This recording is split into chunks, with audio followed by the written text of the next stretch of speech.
All right, guys.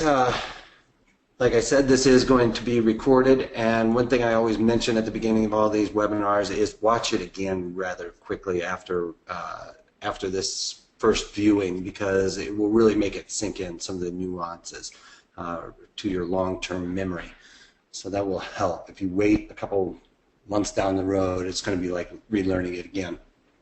And this is going to be on short straddles, and one thing that was mentioned beforehand, this is a great strategy in sideways markets, if you will. So if we could have a perfect scenario where we knew that there was going to be a sideways trending market, or use technical analysis to determine that, this would be a great one to implement in that type of scenario, better than like an iron condor or even a straddle for that matter, because the payout's a lot better. Anyway, let me get a couple things out of the way real quick. My name's Eric Wilkinson. Some of you guys may recognize me from CNBC, Fox Business, or the Wall Street Journal for my commentary on everything from economic to geopolitical and market analysis. I actually started out trading in college with a psychology degree, believe it or not, and once I started trading with some money I had earned, I decided to switch it over to finance because that's really what got me going. Then I, upon graduation, moved to Chicago to work at the Board of Trade. I literally walked on the floor with a resume and handed them out to become a runner. Shortly thereafter, I closed my portfolio and bought my badge and started trading, and started a group down there. So anyway, so I've traded in most markets throughout my career. I've traded everything from stocks, financial futures, commodities, currencies, and options on all of these products in all market conditions. I was there for the floor trading, and now I'm doing it on the screen. So I'm right there with you guys. Anyway, little disclaimer real quickly. This basically says any opinions, news, research, and analysis or other information contained here is to be provided as general commentary and does not constitute investment advice or solicitation to buy or sell any of these securities or strategies. The reason why we have to say this, you guys, is I can't give you a recommendation on a particular stock or strategy without knowing your risk parameters, without knowing what's in your portfolio. So that is something for you guys to determine whether or not what you're doing is exceeding your comfort levels, or whether or not a particular security I'm talking about is counterintuitive to what you're already doing. So take that as you will. I mean, if you guys take a strategy off of one of my daily market commentaries or whatever and implement it into your own portfolio, keep in mind that is, your own choice. Anyway, bottom line is, do your own homework. Past performance of any trading system or methodology is not necessarily indicative of future results. One other thing is, I'm on Twitter, you guys, at Wolfman's blog, and you can follow us at ProTraderStrat. That's ProTrader Strategies on Twitter, at ProTraderStrat. And right now we're in the middle of earnings season, so I'm throwing out a lot of the earnings trades I do towards the end of the day. It's usually, I do that on Twitter because my daily market commentaries I try to do early in the morning after the economic data comes out, and I like to put on long-term trades early in the morning and short-term trades are like the earnings late in the day. And I talk about that in some of my webinars for earnings, so you can review those too. Anyway, this is how to use short straddles to generate income. Now, this is because a short straddle, we're collecting a credit. So I'm going to go through all of the steps on how to build this out. It may seem rather easy because it's a straddle. It's selling the at-the-money call and selling at-the-money put. Oh, I put a plus there. That should be a negative because we're selling that. We're not doing a, let me get rid of that. Should be selling, sorry, selling an at-the-money put. And this is what the diagram is going to look like if you were to use the Analyze tab. You know, the reason why we wanted a sideways market is because when we implement this right here, say for instance XYZ at $40, we would want it to be right there at Expiration. Now, I'm going to go through all the steps that I use and the rules that I follow. I'm never going to hold this strategy to expiration. There's too much risk in that, you guys.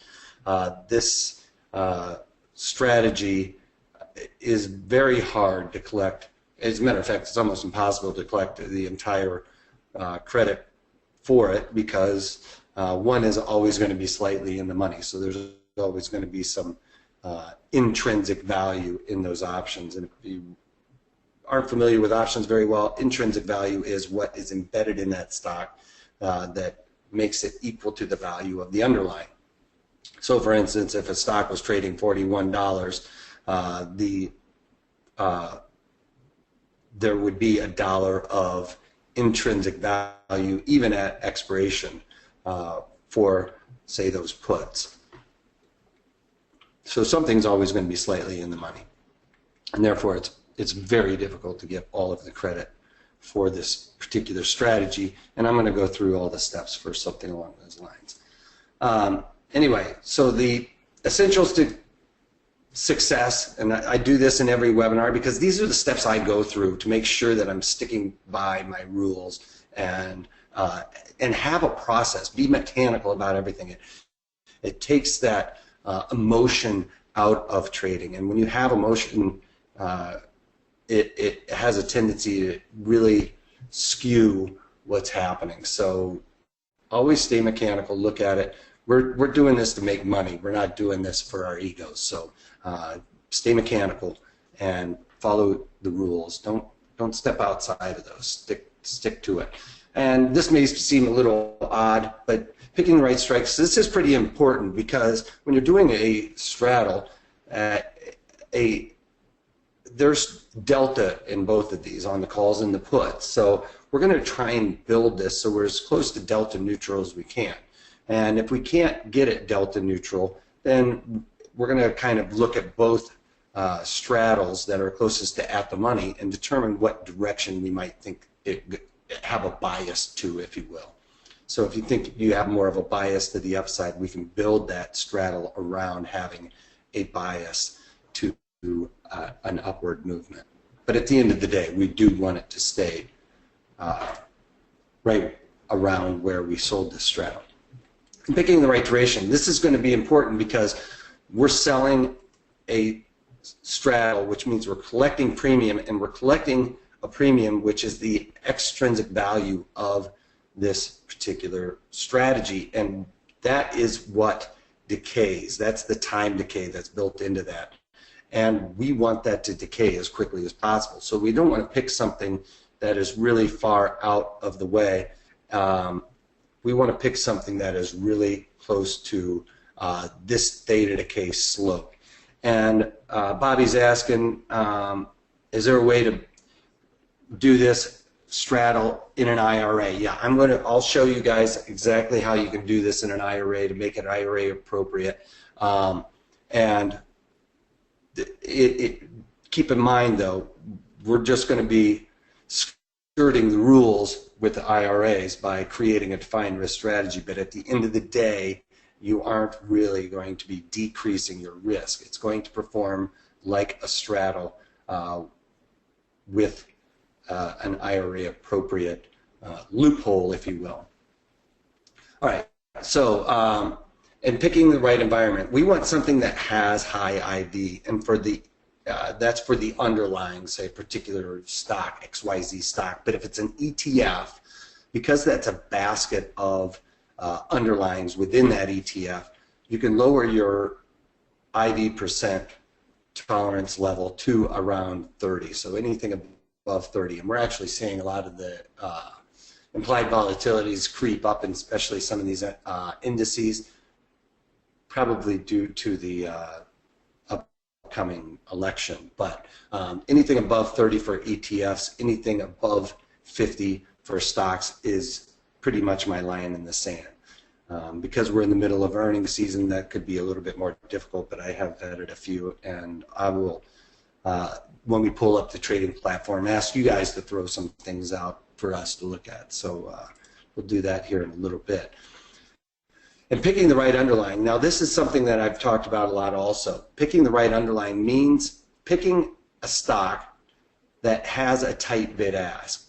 And when you're looking at the option montage, that tight bid ask for, say, a stock that's under $100, we want that to be inside of 10 cents. 10 cents or tighter between the bid and the ask on any of those strikes.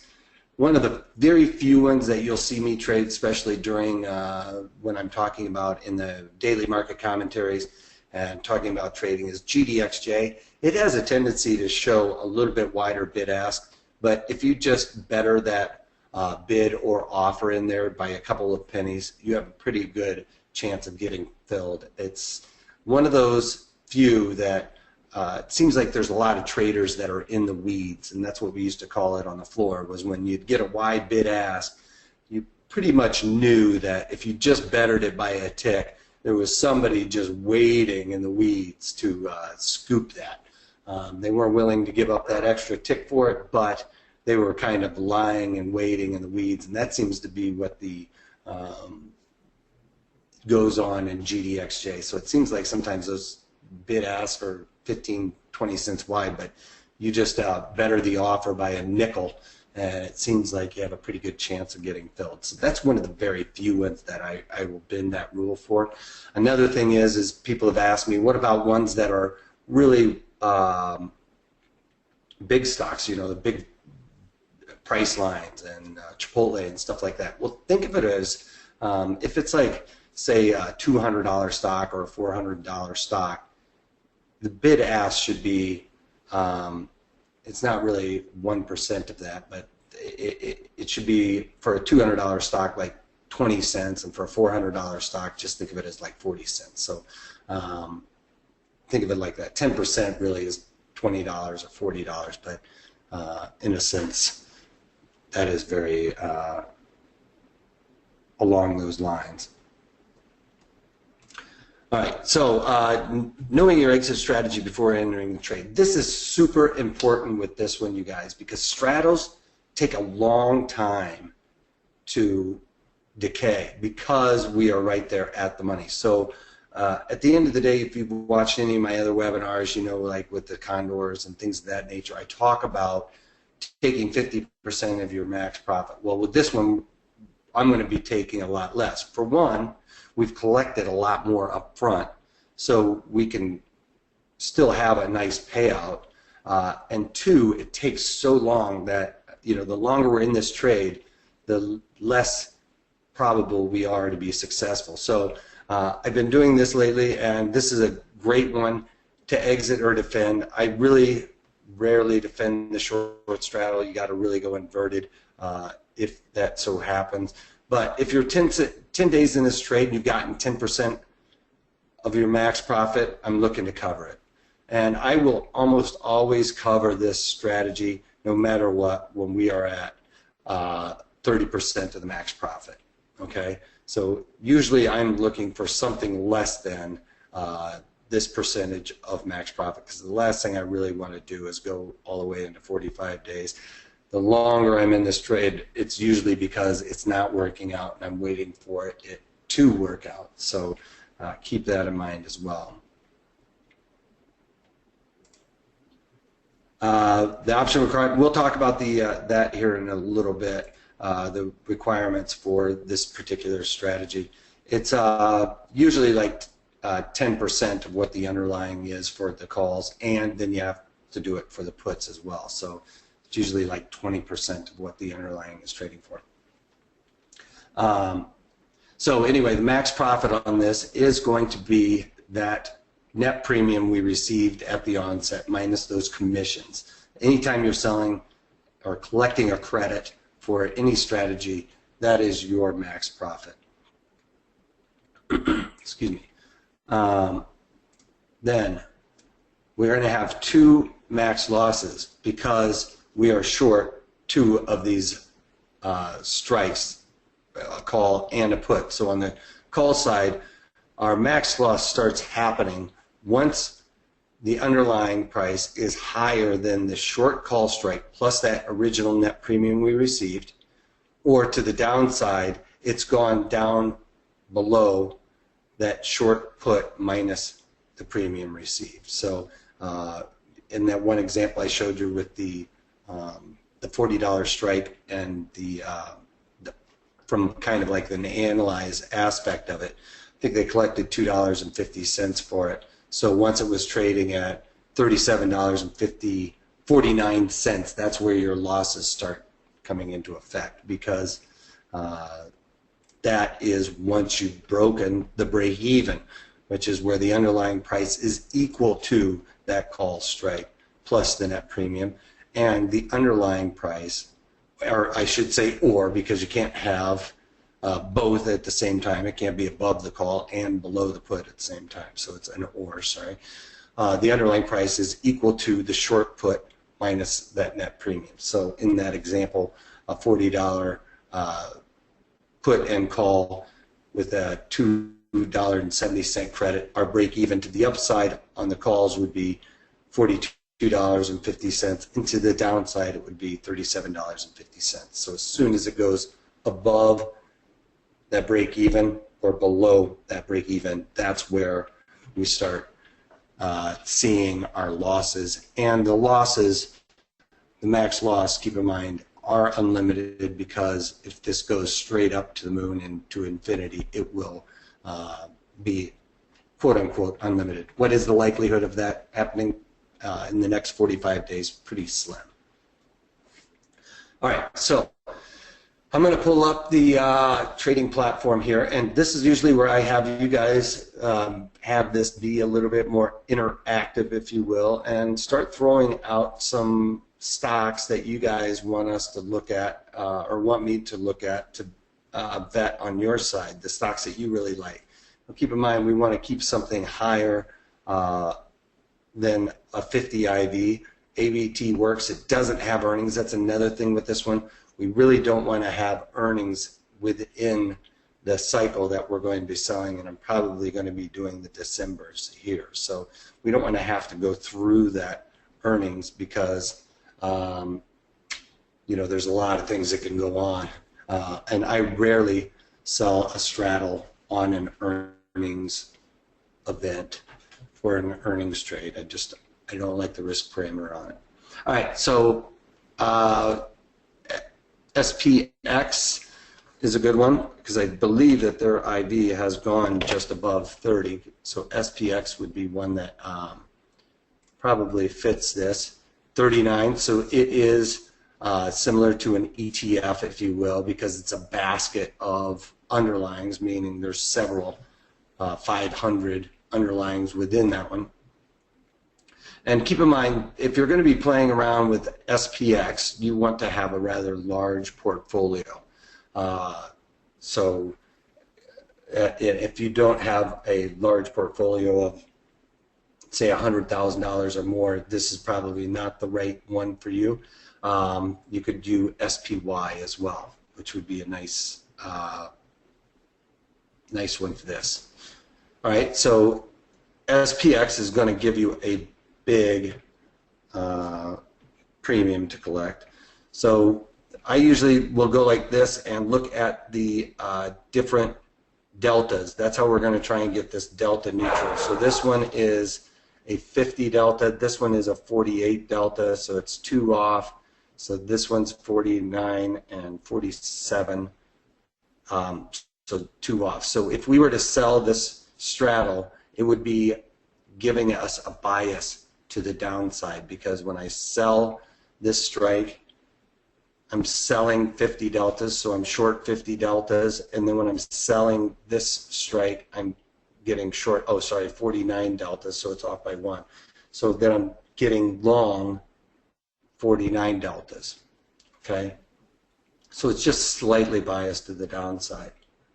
So that one seems to be the best one to do. So so that's the best one to do.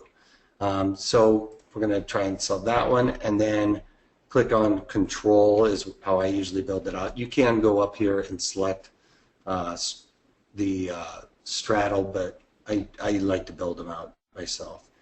So we're going to collect $89 for this one. So we basically have all the way to 2210-ish on a roundup, 2209. to the downside, we're going to be able to go down to 20. What is that? 2015. Is that right? 2035. Sorry, 2035 to the downside. So if we hit like confirm and send on this one, you can see that it's right around that 20-ish, 20 times what the underlying is trading for, 20 times 2035 or 20 times 2162 is going to give you very close to 42 something or other, right? Does that make sense? What are the days to expiration? So I'm trying, that's a great question, Harold, and I kind of blew over that with that one chart. I like to go as close to 45 days to expiration on this particular strategy. That gives us the biggest downward slope for the theta decay, which was on this one. So let me just delete this one out real quick. So that's going to give us the biggest decay here.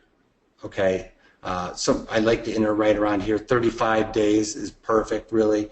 But this is where we're going to get our quickest theta decay. It's to get to that only 10 days in it and 10% or better.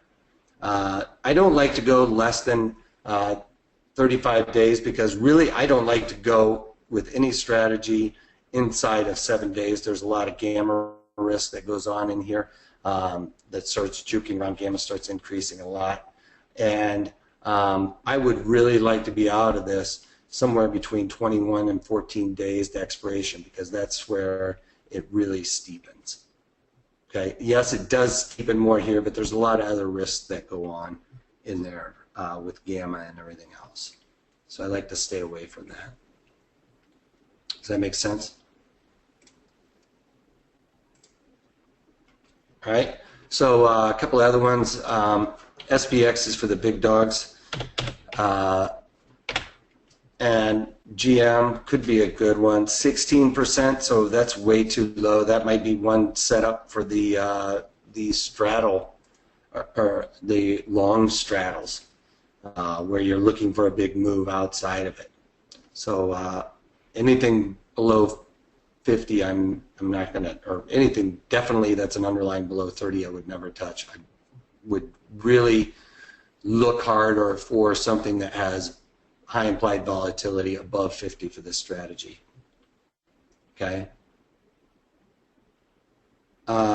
Bid-ask are wider for the SPX than the SPY. Yes, it is because it's a bigger contract. It's 100 times bigger. Or actually, it's 10 times bigger, I should say. Because the SPY is 200 and the other one's 2,000. So SPY, let's look at it because a lot of people are looking at that one. It's going to have implied volatility, and it is wider. But the other thing is it would have been $42.30 or something like that, and $42.80, which is equivalent to what I was talking about. Like with a $200 stock, like what I was saying is, I would accept on a $200 stock like 20 cents wide. You're not going to get that with SPY.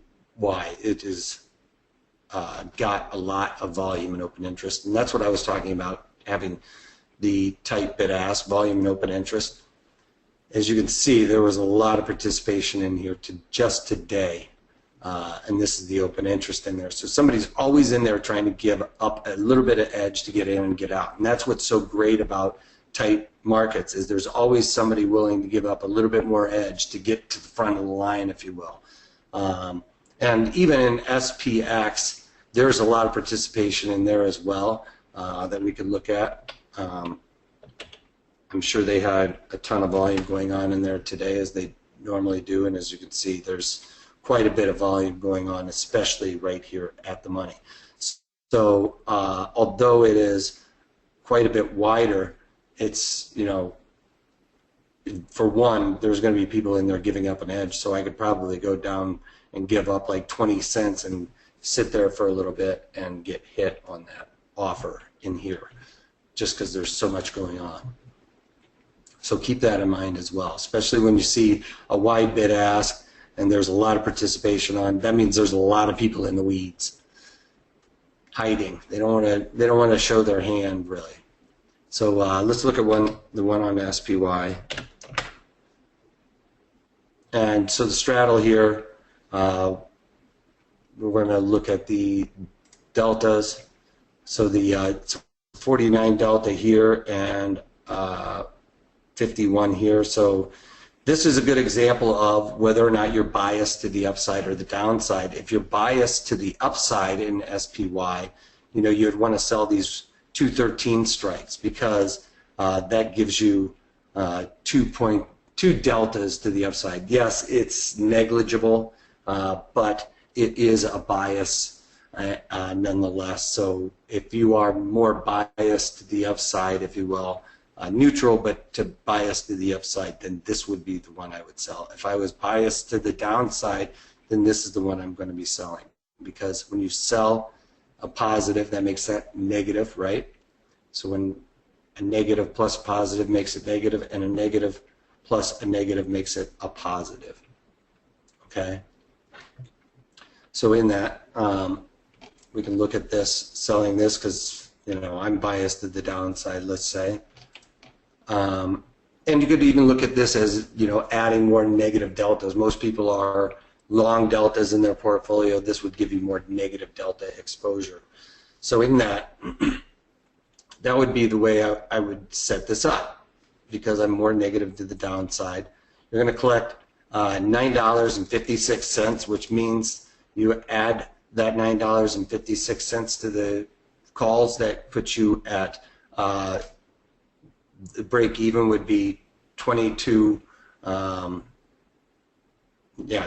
let's just say 22 or 221, and to the downside we take away the 9, and that's 203 for ballparking purposes, right? Of course it's 46 cents or something, 44 cents.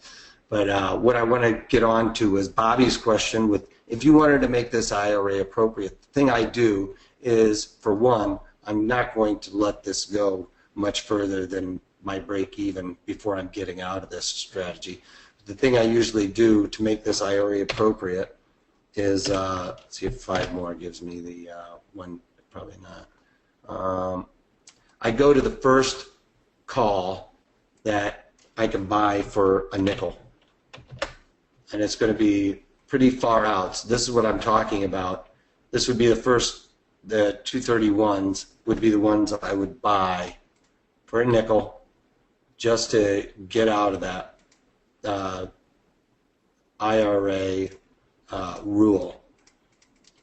Like, this strategy here will act just like a straddle, makes it IRA appropriate by buying that call, but it is not by any means going to reduce your risk. It's not even going to reduce your margin requirements, because they are going to take a lot less margin than if you let it go that far. So don't do that. You're going to still have to be active with this particular underlying for that.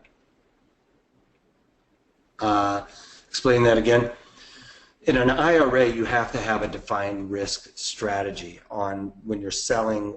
You can't sell a naked call. I believe that you can sell a naked put for some, which is odd.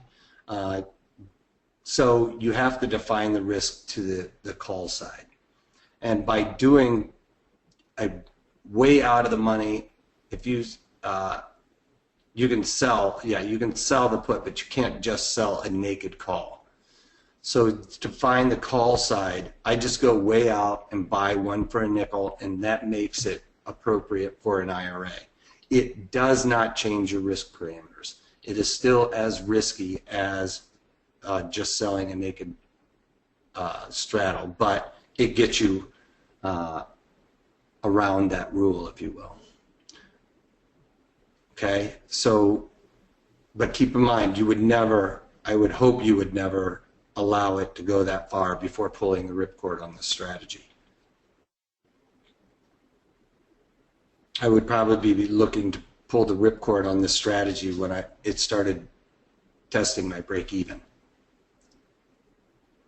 okay? And if it does test my break even right away, that's when we start to look to go inverted. And by going inverted, what I mean is you're locking in a loss. So you're short the calls here, and then you could be short the puts here, all right? You'd roll those out, because as the market goes up, these are going this way. Your calls are deeper in the money. They're going to be increasing in value, so I'm going to go and try and sell the at-the-money put, roll it to the at-the-money put when it's hitting my break-even, and I'm locking in a loss, but the hope is that it comes back down within those two, and as soon as that does, then I'm going to be looking to cover that whole strategy right away. Okay? That's how you would defend it. Same thing if the market goes down and this goes down to test my break-even on the put side. I'm going to flip it, collect more credit. It goes down and hits my break-even, my new break-even, because that new credit you collected. Because remember, if it goes down that far, those calls you sold are going to be almost worthless. So you're going to roll it, collect another $4 or $5. That adds to your overall credit, and that will make your break-even move further down. Okay, so Luke's asking me to explain this again. This is the defend. You want to know how to defend this, right? Not necessarily the IRA appropriate, because I left the IRA appropriate part. I would just still leave that call on it, even if I was defending this. Okay, so to defend this strategy, okay, yeah, defending this strategy. So, for instance, if this went down, can you explain a little more detail your bidding strategy with some specific numbers, like if the underlying goes up? Yeah, you're saying birding or bidding? Chris, birding? I'm not sure what you mean by that. If you could explain a little further on that. But so this is defending, defense, yeah. Defense of this strategy.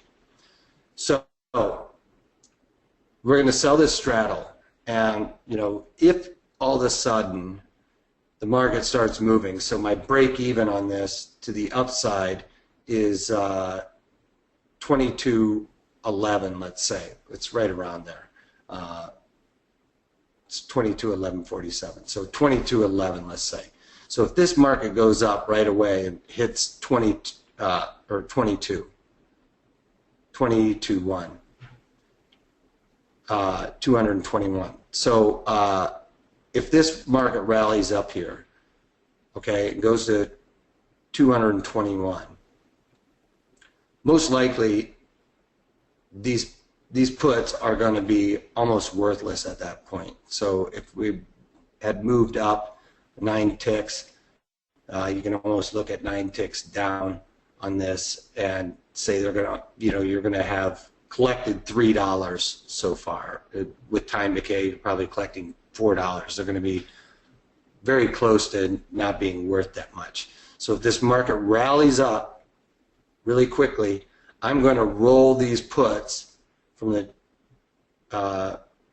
212s to the probably 20s, and I'm probably going to be able to collect another total of probably close to $3 for that strategy, for that rolling. So we've collected the $9.47 on the onset, and if I can roll that and collect another couple of dollars, that increases my break even from the 221s to probably the 223s-ish. So it gives me a little bit more room. If it goes up and tests that break even, I'm pulling the ripcord on this. If we start to see it come back down into this area, once it's right in between my original 212s and the 221, so it'd be right here around 17, 16, I'm just going to cover it. I'm going to take my loss and I'm going to forget about it. Okay?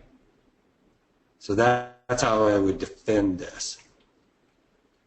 But keep in mind, keep your powder dry by knowing your probabilities. So the probabilities over here of, it's a 50-50 chance. What Delta's telling you is it's a hedge ratio and everything else, but it also tells you the probability of that underlying being in the money at expiration. So, for instance, way out here where this call is, there's only a 17% chance that this strike is going to be in the money at expiration. It's an 84% chance of being, or an 83% chance of being out of the money.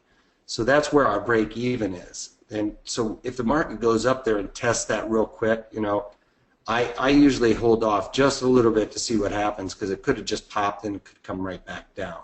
So, I have a little bit higher risk tolerance though.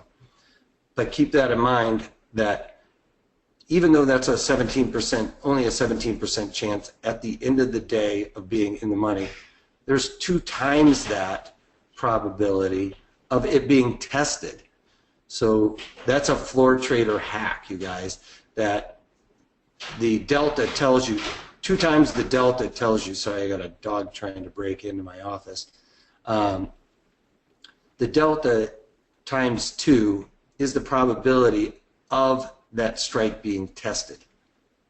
So 2 times 17 is 34% chance that the market's going to come up here in the next 49 days and just ping it. Just boom, hit it, and then come back off. So keep that in mind when you set this trade up, that's your probabilities you're dealing with. There's only a 17% chance that it's going to be there in 49 days, and there's a 34% chance that it's going to come up and ping it. And that goes for any delta. There's a 98% chance that the 213 strike is going to be tested in the next 49 days. I mean, everybody can see that, right? I mean, that's a pretty good probability. But that's your probability, and the probability of this strike that we use to define our risk, there's only a 2% probability that this one's going to be in the money at expiration, and there's only a 4% chance that it's going to come up there and ping it. And if it does, that's like a black swan event, and we don't want to even be involved in that, anywhere close to that. So and you can play around with that with your risk parameters. If you don't have a very high risk parameter or risk tolerance, let's say, for one, this is a higher risk strategy, which is why I try and collect those premiums, a smaller premium, a smaller percent of the premium, being 10% of my overall credit. So in this, I would try and collect only 90 cents or something like that for this particular strategy and get out. And 90 cents, 90 cents is 90 cents. That's a pretty good day, right? I mean, if you can collect 90 cents in 10 days, do it. And that's why 30% of this, I collect $3 on this strategy, I'm out. I'm not going to risk it for the rest of that. It's just, it's not likely to be here in 40 some odd days, right? What's the probability that, or what's the likelihood it's going to be here in 49 days? Pretty slim and none, and I think slim just left out. So, there's a chance of it, and of course the markets that we've had, we've seen them travel completely sideways, as we can see on this. I mean, yeah, it is pretty good likelihood that it could stay there, right? I mean, it's been doing that for quite some time. But the odds are against us that it's going to be right there. So try and collect, 10 to 30% at most on the overall strategy for this. Does that make sense for everybody so far before I go on to another example that people were asking about?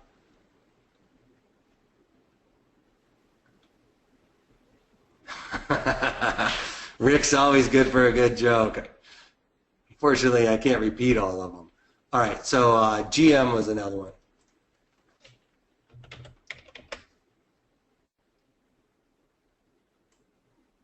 All right, so let's look at GM.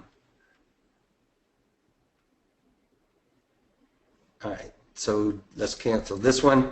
And again, you know, the first one for a nickel is going to be a little bit tighter. I'd probably buy this 4-cent one at 36 for the IRA people or that are trading in an IRA. So this is one we're going to have to really look at and determine whether or not we have a bias to the upside or the downside, because as you can see, we have 55 deltas here and 46 deltas here. It's trading closer to the 31s, which is closer to the at the money. But if I sell these, I am really saying I'm biased to the downside because I'm going to sell more deltas than deltas I'm getting long by selling these puts. Because remember, a negative plus a negative makes it positive. So let's look at GM chart. Who asked about GM is GB's asking what software is this? This is Thinkorswim or TOS.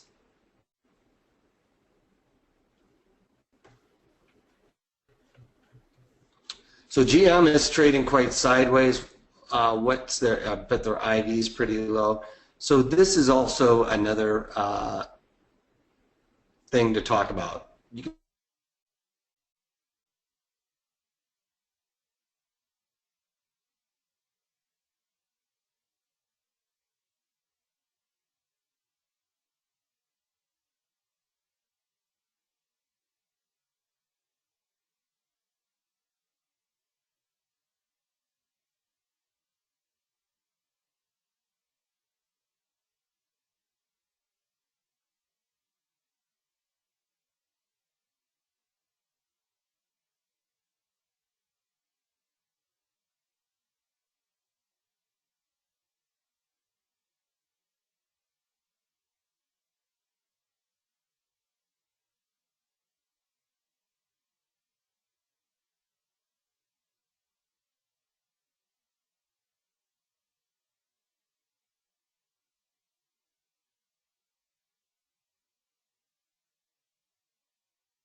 Hello, can you guys hear me?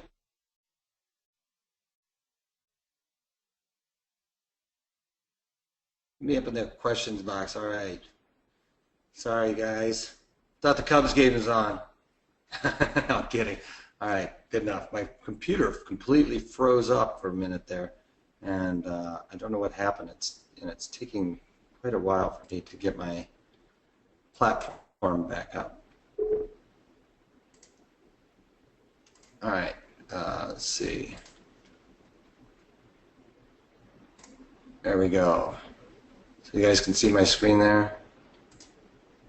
All right. For some reason, it's taking me a little bit longer to find my platform. So if you guys have any questions right now, let's go see if there was any more questions real quick. I had to sign in. Looks like we lost some people there because I crashed out on you. There we go. Now I can get that up.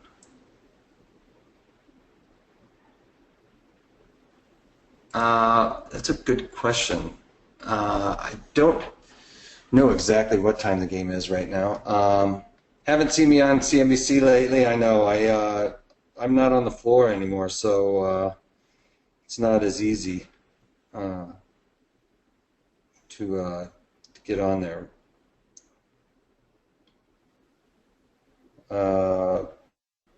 8 o'clock Eastern. 5 p.m. Pacific, that's right. Can you review the defense again? Yeah. So while I'm trying to wait for this login to come up, where are my logins?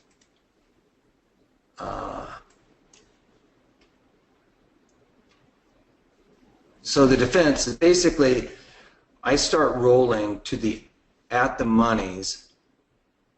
If my break-even's tested, then I'm going to roll the untested side to the at the money, the current at the money.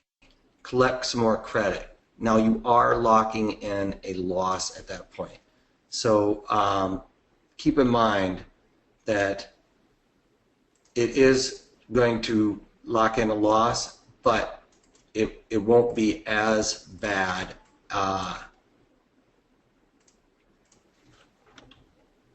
if it were to continue to. It gives you a little bit more wiggle room to the upside. So here, let me try and get this going again.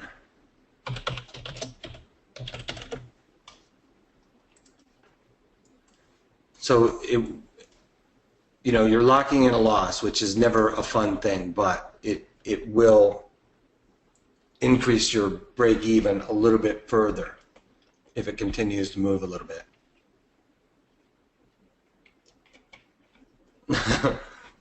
What speed internet do I use? I think it's like 50 megabytes per second, but my computer is really running slow, probably because I didn't give it enough of a chance to really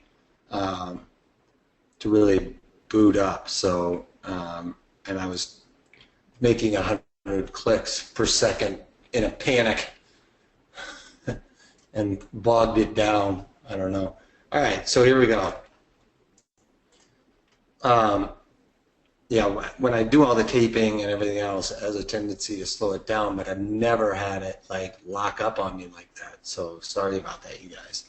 All right, so let's go over that defense again. So for instance, the last example we were kind of looking at was GM. It doesn't have high IV percent. So one thing you can look at is we had this high IV back in February. The way that it calculates the IV percent is it takes where the current IV is, subtracts that from the low IV on the numerator, which is the top. So you take that sum, like 25 minus, what is that, 20, so you got 5 on the numerator, and then the high, which is 50 minus 5, so 45. So 5 divided by 45 is 5 divided by 45 is 9, but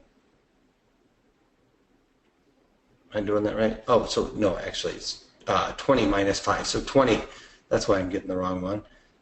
25 divided by, yeah, so that's 5 divided by 45. So that's how you come up with the IV percent. The way to kind of look at that also is in a shorter term time frame is if you took the current IV minus the low IV and you got 5, you divide that by the high, which let's say is 30, minus the 5, so 25. So you got 5 divided by 25, and that gives you about a 50% IV. Does that make sense? How the IV is produced? So I can pull up a calculator. So the way it's coming up with it is the current IV, which is 25 minus, so it's basically saying it's in the lower end of the range because we have this huge spike that we could say is an anomaly. And this is something we used to use on the floor, but you can see where 30 is generally the high other than that one outlier. So if we're looking at it as like an average, if you will, or a general rule of thumb, you could say 33-ish is the high and the low is right down here, okay? So you could discount that one outlier anomaly and put that in a higher, it will put that in a higher IV percent, if you will. But I've gotten off that. So, you know, that's a way to sometimes if you just see an outlier spike, you can create your own and say, all right, this right now it's at 25, the low is 20, so 25 minus 5 is 5, take 5 and divide that by the sum of 33 and 20, so 13, 5 divided by 13 is 38%. So that's still low even if we were to play around with it like that. So it still wouldn't make the cut.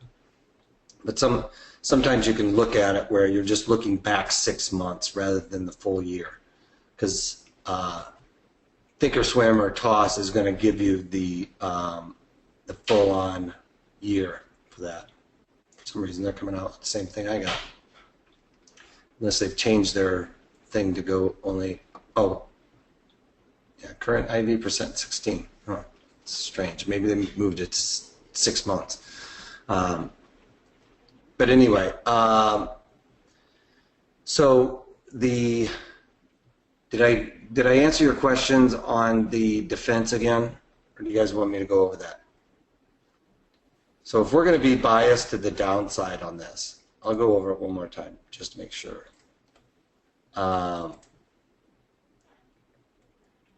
If we're going to be biased to the downside, we would sell this strategy here. So our break even is going to be $33.22 to the upside, and it's going to be 1880 or 1878 to the downside. Or sorry, 28. Now I'm all flustered. $28 to the downside. So that's, you know, right in here is where I'm going to be looking to be defensive on this. So if, let's say it goes down to 27, that's when I'm going to roll these calls, because they're only going to be worth, you know, we can guesstimate a couple of pennies. So that's not going to help us out any. So we've collected almost all of the premium we can for that. So if I'm going to roll that back down to these 27s when that's right there at the money, I'm probably going to collect another $1. So that would increase my break, or, you know, lower my break even to 26-ish. And if it goes down to there, I'm pulling the ripcord on this strategy. But my hopes is that I've collected a total of $2.22 in the beginning, and if I collect another $1, that's $3.22, right? So now, because I've sold those 27 calls, rolled down to the 27 calls to collect another $1, that means I've locked in essentially this $4 loss minus the $3.22 I've totally collected. So if it lands somewhere in there, then that's what I want at that point. Does that make sense? Because then at that point we want it to come up, but these calls are going to start increasing in value, so are these puts. But right in here, you know, if it settles right in there, you're going to have to take this closer to expiration as well. Then I've staffed the bleeding a little bit, you know. But I've also increased my break even to the downside there. I've increased my risk to the upside though. All right. So you roll the untested side to at the money, yes, and you're locking in it's somewhat of a $4 loss in a sense, but you get to still get that. Yeah, so you're locking in about a 78-cent loss. That's correct, because it's $4 wide. That's inverted, so that's a $4 loss minus the $3.22 we collect. We're basically locking in a 78-cent loss. Correct.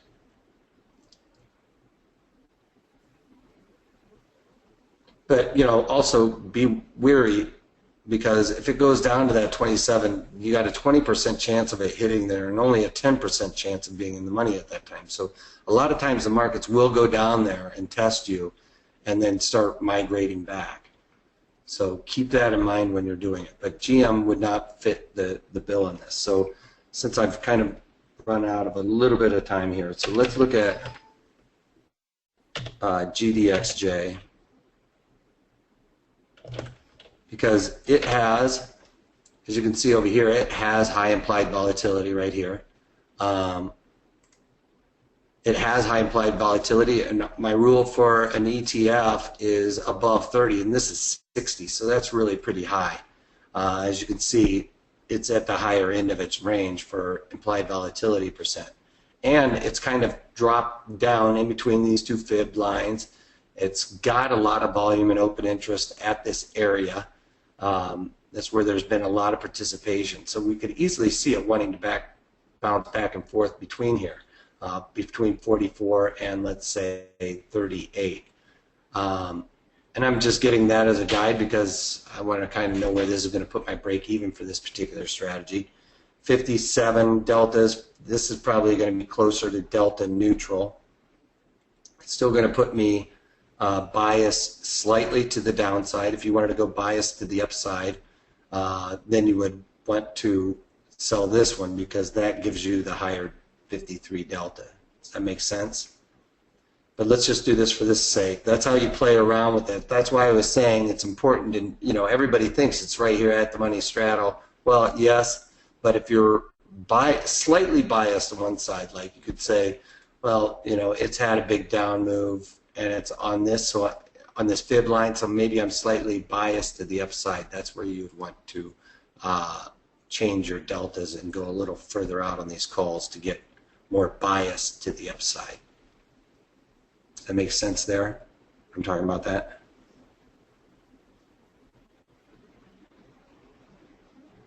Okay, so, but for just simplicity purposes, let's look at this, selling that particular strategy, or those strikes, I should say. So now we know we're doing the 40 strike. Our upside is 46.05 to the upside, and it is 43.95, or we'll call it 44 to the downside. So we can look at these again and say 46 to the upside, 34 to the downside. So that's inside of both of these fib levels. So that gives us a lot of room on this. Gives us two nice, real, a nice resistance area. This one's a very nice resistance area because it lines up with the value area high. And this is a 50, which should act as a nice support, generally speaking. So I'm comfortable with that. So that's the way I would look at that particular strategy. And and then try and collect 60 to $1.20, if you will, before I get out of that. What is your opinion of the tolerance level of probability of touching where we should adjust 65 to 85%? Is that 65 to 85% of the time on it? When you should be defensive? I will say with me, I am rarely defensive with these. I usually like to try and let the probabilities play out for me. I don't have a tendency to get really inverted very quick unless it goes rather quickly for me. Or, you know, I'm getting close to thinking I'm going to cover this, and then all of a sudden, boom, it drops like straight away, like fast. I'm talking quickly. That's the only time I get defensive. If it slowly bleeds down there, then I have a less tendency to be aggressive on my defense because I have a tendency to think that it's going to come back. But if it snaps down there really quickly, then I'm going to be more aggressive with my defense. So I can't really say what the percentage of time is. I would say 80% of the time I'm not getting defensive with this. And if it starts moving and I change my thought process, like should I get out? Usually the way I look at it is if I start asking myself, should I get out of this trade? That's the time you get out of this trade, whether it's for a profit or for a loss, you guys. Even if it's in a day, you know, you get a big win, nice profit within a day or two, and you're thinking, well, should I let this work out a little longer? Probably not. If you're asking yourself that, you know, should I get out of this for the profit now? Yes, you should. Should I get out of this for a loss right now? Yes, you should. The reason why is because your thought process around this particular strategy has changed. And that's when you should. Do you ever scale into another when it moves against you? I don't usually. Because if it has gone bad, I'm more wanting to get out of this strategy. I don't want to throw good money at bad money, if you will. I'm more likely to throw good money at good money. So if it's winning, for instance, I have a strangle on around GDXJ. So this would be a situation where that strangle is working out nicely, and I'm willing to throw a little bit more risk at this one. So that's the way I would look at it. So that's what this is. This is a strangle in GDXJ. And so I would be more willing to say, hey, you know, this is a strategy where I would put more money at it. Now, this is the one that I'm talking about. You know, it says it's 40 cents wide here and 30 cents wide here, but I can assure you that those, and that doesn't fit the risk or the rule of being below $100. But that's because I know that this one has a lot of participation in there. There's a lot of volume and open interest on a daily basis. So, you know, this is one that I know pretty well. And it's, people are getting out of November and going into December more now. So on this, for this particular reason, you know, the bid ask, the natural is 30 cents lower, but in that regard, I would probably go, you know, 15, 20 cents higher on this. You know, I don't want to just try and get on both offers, but $6.40 the upside. I give up 20 cents. That's 10. That means I'm selling the $3 and the $3.20. So I'm giving up edge on both sides. There's enough participation in this one that I'm pretty confident about it. Another thing I say is never go right straight to the mid price, you guys, because there are people in the weeds and there's other algos out there trying to lean on stuff. So always start like, you know, 5, 10 cents above the mid price and work your way, cancel, replace those orders, putting them in till you get to like the mid price, and then let it sit there, because it doesn't cost you any money to cancel, replace an order. It does cost you money if you put an order in and all of a sudden, boom, you get hit. It's because you gave up too much edge. So it doesn't cost you anything to work that down. And I'm not saying you work it down all day long, but, you know, put that order in, confirm, wait a couple of seconds, you know, almost long enough for you to go back to your monitor tab, go up there, cancel that order, or do a cancel replace. It doesn't mean you have to re-enter the whole order again, but you can do a cancel replace, especially with Thinkorswim. Cancel replace, move it down a nickel, hit enter, wait a couple seconds, go back there, cancel replace. If you don't have a ton of cancel replaces, you guys aren't doing yourself justice. You're giving up too much edge. Does that make sense? If it doesn't cost you anything to replace all these orders, do it. I mean, but if you're getting filled immediately, it means you're giving up, you know, sometimes over a course of a year, it's a lot of money, but, you know, you might have just given up the amount you paid in commissions. So by working that out, you can essentially pay for your commissions by getting a little bit better edge.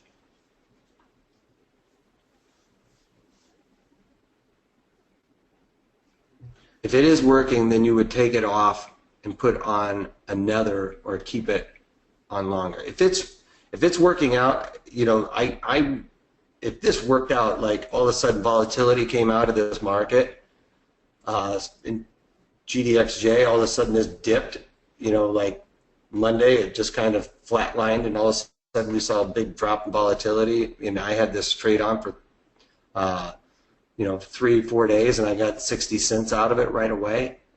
You can take it to the bank that I'm covering this trade, and then I'm just moving on to another high probability trade.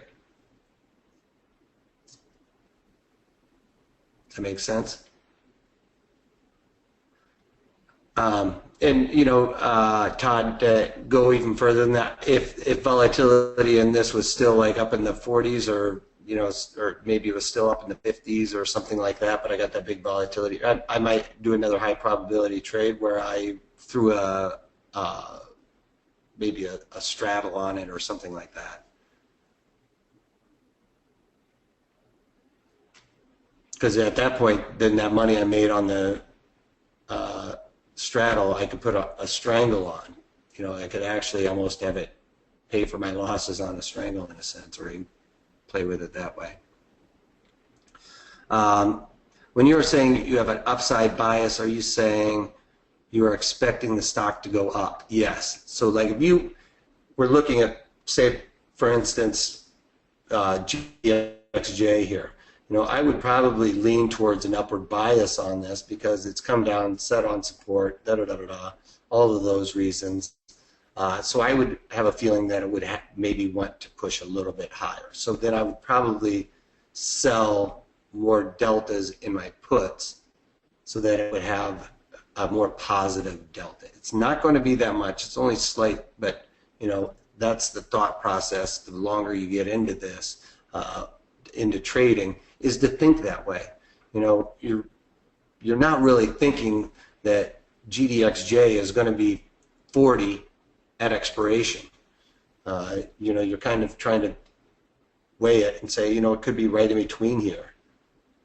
Something like that, or it's come back, so I want to give myself a little bit more room to that upside, and not a lot because we are sideways market here, or thinking it's sideways market, but that will just give you a little wiggle room to the upside there. How do you decide when a strangle versus a straddle? Great question. A lot of times what I'll do is look at those fib levels like I talked about, you know, where does that put my break evens? And if, you know, with this one, the reason why I really liked this one when I vetted it was because, you know, my break even is above this fib line and my break even is below this fib line, and it looks like it you know, it has a tendency to want to trade sideways lately. It's broken below and now it's looking to follow sideways here. So to me, that it's looking to settle down a little. So that's when I think that, you know, you kind of, it's like a jumping bean. You get that big move and then all of a sudden it settles down for a little bit. That's when I usually look to put on a straddle. But when if I'm a little less sure of it, then that's when I'm going to put on a strangle. if you will. How do you scan for high probability trades? You can't scan for high probability trades that I know of. You have to play with those probabilities, and the probabilities are embedded in those, the option montage with the delta. These are your probabilities. I mean, you can also go up and check the probabilities of beating the money and stuff like that also. See, you can see, what is it, the probability of being out of the money is generally very close to being inverse to what the probability of the delta is. It's close enough for, you know, it's going to be a couple percentages off, but at the end of the day, you're talking, you know, we're splitting hairs there. Can you explain the strategy of putting a strangle and then convert it into a, take a strangle and convert it into a straddle? Is that what you mean? That would be on when you're getting defensive with a. I'll do that here in a minute. Let me. I'll talk about how to take a strangle and convert it into a straddle after I'm done for some of you guys that are asking. Let me finish up here real quick because we're kind of running over with the whole delay and everything. Does anybody else have any other questions really quickly about this one, though, in particular? Answer everybody's questions. Do you prefer an option buying strategy, or do you prefer selling strategy when it comes to options? Luke, I try to build my portfolio around selling option strategies, collecting that premium. I look at it like if you're buying option strategies, you're looking to hit a home run. If you're selling option strategies, you're looking to play for singles and doubles, and singles and doubles and triples win baseball games. Home runs, you know, don't. It's kind of like, you know, you putt for dough and you hit for show. Well, it's, you know, the driver is buying and putting is selling option strategies. So I always try and sell them. I do have a tendency to throw in buying every once in a while to keep myself active and participating, but I'm doing those a lot less quantity because at the end of the day, if you're constantly buying, you are not winning enough to make up for the losses in premiums. Do you find that using the lowest swing, somebody asked a question real quick, several back months has more weight or effect on the most recent lows or the fib levels? I don't know that I've ever seen a correlation with those, Edward. By using preliminary selling premium, what kind of annual returns can one expect if they know what they are doing over buy and hold? Well, buy and hold at the end of the day, people haven't been doing very well, at least this year. And I don't know if it's fair to say. It all depends on, you know, how you cut your losses, really, on what your percentages of, you know, but you will make a lot more money over time if you are selling premium rather than buying premium. The probabilities are in your favor when you're selling versus when you're buying. Premium, that is.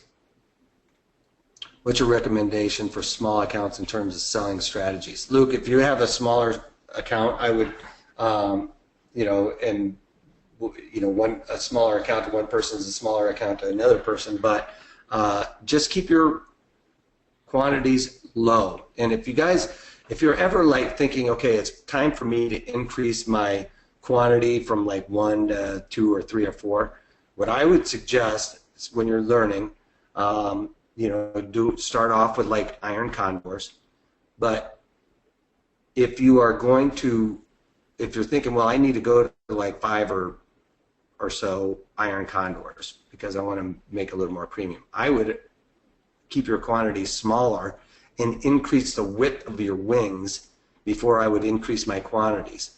Because when you're increasing your width of your wings, you're kind of getting closer to that comfort level of selling straddles and strangles, which is, a higher probability of success in a sense, because especially when you're following my rules, because I'm not looking to take this all the way into the end of expiration.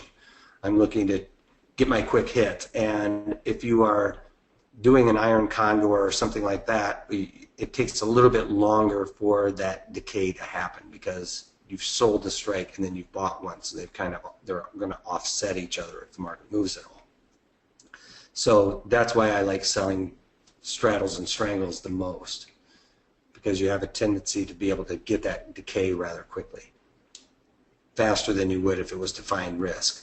So that's why I was saying with the defined risk strategy also to go way out there to that one that's the nickel, so that it performs that way. It'll decay faster than if you define it.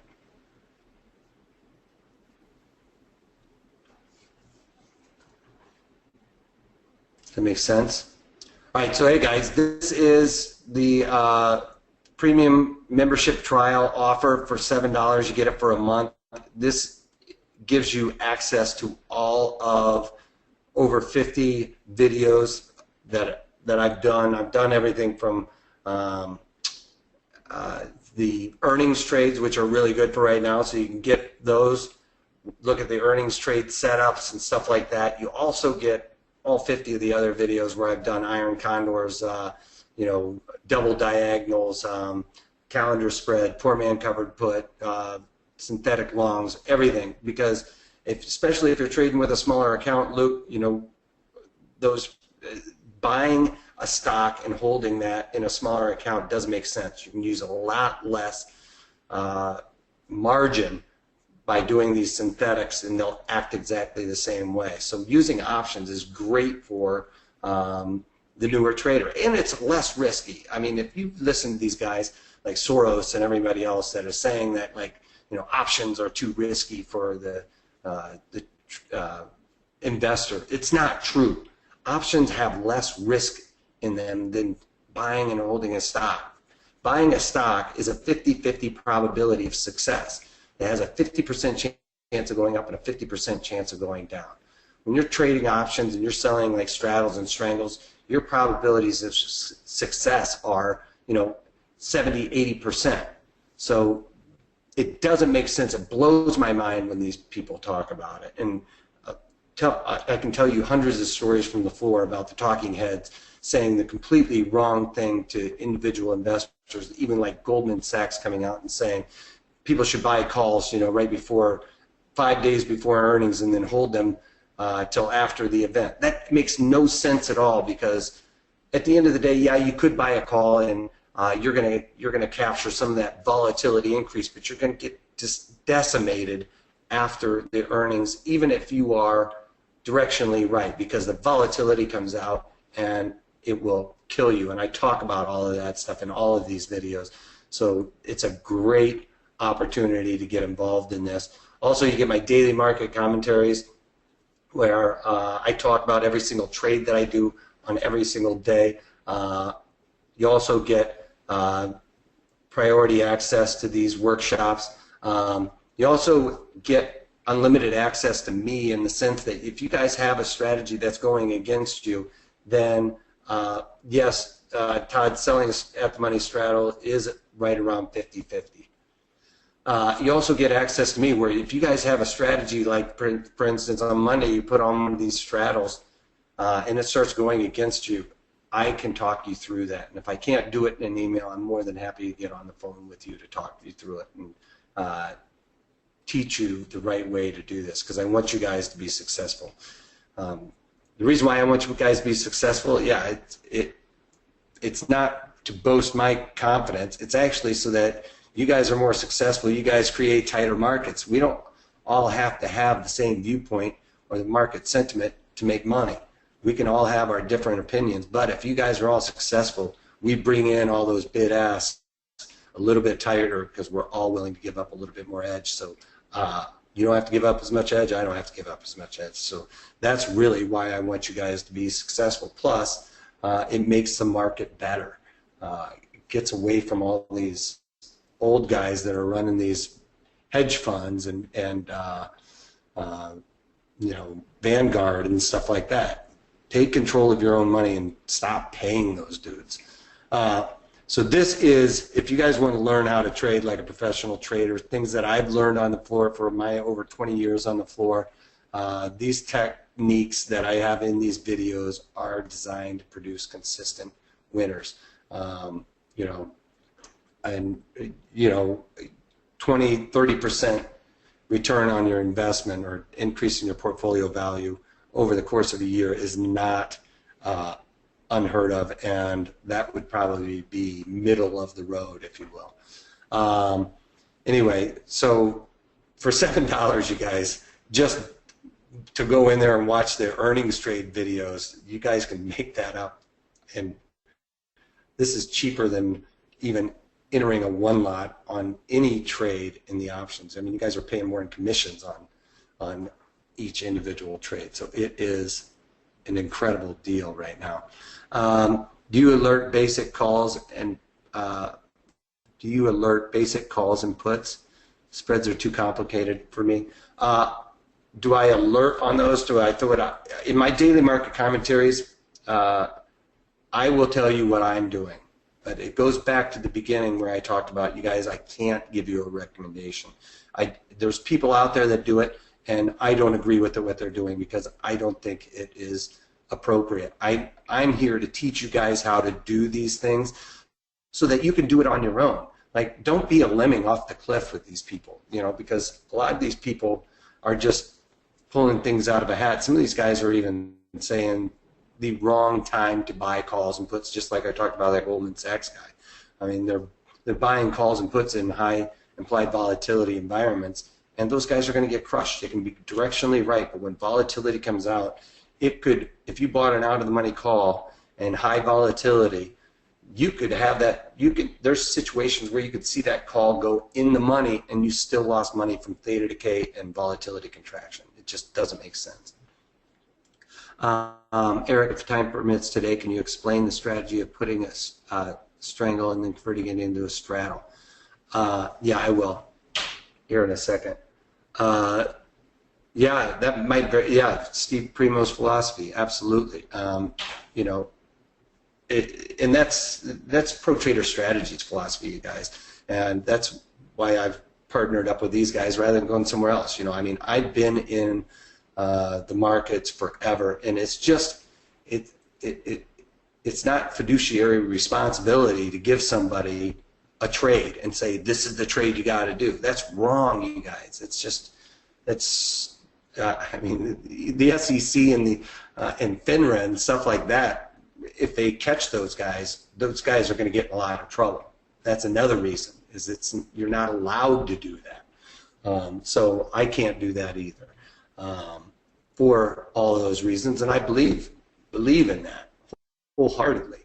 I would much rather teach you guys how to trade and create a better market than just giving you guys trades and say, you know, yeah, I did this trade yesterday. You guys should go out and buy it so that I can sell it to you, which is what a lot of those, some of those, I shouldn't say a lot of there's some people that probably do that. But anyway, so this is an incredible offer. I mean, seriously, guys, don't think, I mean, paying commissions is more expensive than this. Anyway, so one last one is, you know, reach out to us at Pro Trader Strategies, trading at Pro Trader Strategies. If you guys have ideas of future webinars, throw those out to us. If you see something in those 50-plus videos or something that I haven't covered, then let us know, and I'll cover them.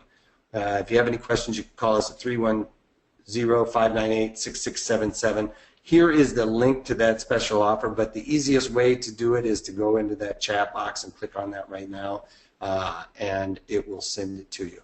If you wait to the recap where we send it back out to you, you're going to have to write it down or something like that. So really important. Just click on that right there, and you know, $7. You guys, I can't guarantee you that I will make that up for you, but I can almost assure you that you will be able to make that money up just on some of the little tidbits I teach you in those videos.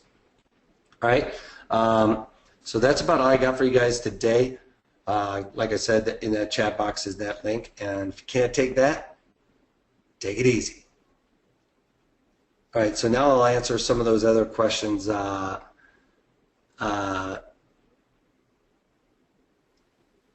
thank you, Chris.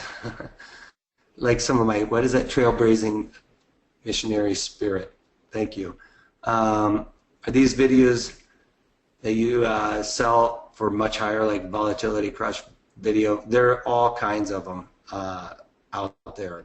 There's Volatility Crush. I think that was one of the webinars I did, which is, you know, very appropriate for around the earnings.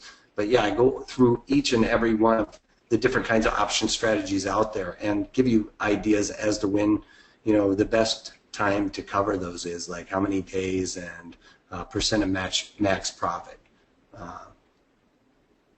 So those are all in there. Okay, so so Chris, you were asking about how to defend the straddle. So here, I'll pull up my platform again real quick, and we'll look at that real quick. So on the straddle, so the straddle one, let me pull up the, so on a regular straddle, I usually look for like the 16 delta one, right? So I would probably go to the 15s on these. Maybe, you know, I might even go to the 19s because it's been such a tight trade. But that's going to be a toss-up for you. But this is where I start. 15s, that's the closest to 16. So let's do that. Hold down Control, click on that. All right, so what happens is when this comes down and touches this strike or goes to where my break even is, which is 32, just below 32, but we'll just say it's $1 for simplicity reasons. If it goes down there, if you have less risk less risk tolerance than me, maybe you might want to be defensive once it hits here, because think about it. If this market goes down to 33, these are obviously going to be increasing in value, and we've collected $1.15. These calls are going to be pretty much worthless. I mean, I'm telling you, they're probably going to be a nickel. So because this is at the money at this time, I'm probably going to be able to collect another $2 or something, because the, you know, in 4 or 5 days, the at the monies here are $3 or $2.30. So I'm going to be able to collect a nice chunk of change. So let's say we collect another $2.50 or something around there. So because those calls are worthless and we collect another $2.50, now our total credit is $3.65. But that extra $2.55 brings that break even all the way down to almost 29 to the downside, because I've collected them a bit more of a credit. Now keep in mind, you've increased your risk to the upside on a bounce, you know, because your risk was then all the way to 49. Now your risk to the upside has been lowered to that $3.65 to the upside. So now your risk is to like 39. Does that make sense? So I roll it, and usually I will try to get a couple of rolls out of it. I don't always go straight to the straddle from the strangle. I will usually roll it to a tighter strangle. So in that, if it went down to here, I would probably try and roll it down, you know, and collect another $1 or $1.50 rather than the full $2.50. And then if it continues to go down there, then that's when I'll opt to go to the straight to the straddle, creating a straddle. Does that answer your question on how I do that? My first inclination on defending a strangle is once it hits like basically my break even, if I'm getting worried about the downside here, would be to roll it to another straddle, and if it continues to push down, and touches my other break even, then I'll jump right straight to the straddle.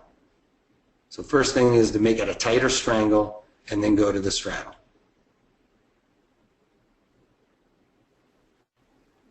Does that make sense? Anybody else have any other questions about that? This has to do when you set up the strangle first. My first step, especially if it happens quickly, these are going to be worthless. They're not going to help me out anymore. They can only hurt me at that point, right?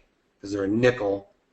I mean, sometimes people will talk about legging out of it, but my theory is you've created a strategy, have the strategy. Don't try and leg in and out of stuff.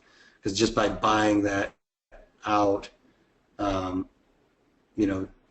you've done is increase your risk to the downside. So I go to another tighter strangle, and then if it goes down and touches that new break even, then I'll go straight to the strangle.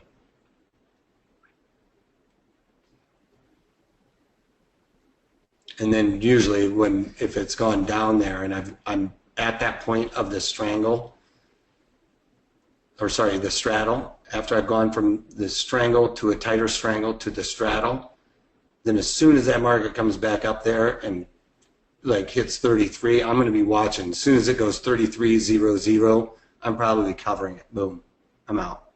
I don't care what my percent profit is at that point. That's, dance with the devil and you won. Scratch is not a loser, you guys.